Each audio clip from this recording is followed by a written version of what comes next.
নমস্কার বন্ধুরা, চলে এসেছি আরও একটি নতুন রান্নার ভিডিও নিয়ে। আজকে আমি রান্না করব আলু দিয়ে কাতলা মাছের ঝোল।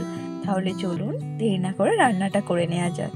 প্রথমে আমি মাছগুলো ভালো করে ধুয়ে লবণ ও হলুদ মাখিয়ে নেব। তারপর কড়াই সর্ষের তেল দিয়ে তেল গরম হয়ে গেলে একে একে মাছগুলো সব ভেজে নেব। মাছ আমি ভালো করে লাল লাল করে ভেজে নেব। মাছ ভাজা হয়ে গেলে তুলে রাখবো। তারপর কড়াই এই তেলটা আছে তাতে আরও কিছুটা তেল দিয়ে দেব। দিয়ে দেব 5 ফোড়ন।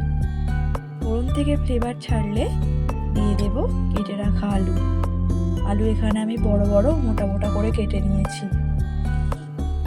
তারপর আলুগুলো ভেজে নেব। আলু ভাজা হয়ে গেলে দিয়ে দেব পেঁয়াজ কুচি। পেঁয়াজ দিয়ে কিছুক্ষণ ভেজে নেব। পেঁয়াজ ভাজা হয়ে গেলে দিয়ে দেব আদা রসুন বাটা।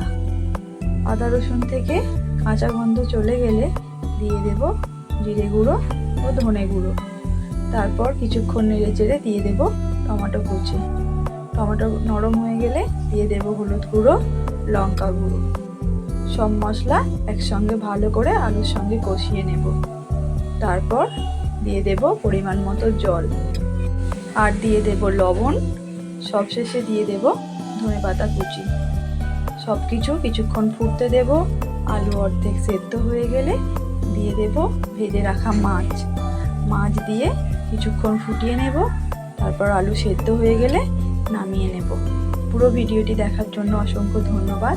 সবাই খুব ভালো থাকবেন, সুস্থ থাকবেন, সাবধানে থাকবেন। দেখা হচ্ছে পরের একটি ভিডিওয়। নমস্কার।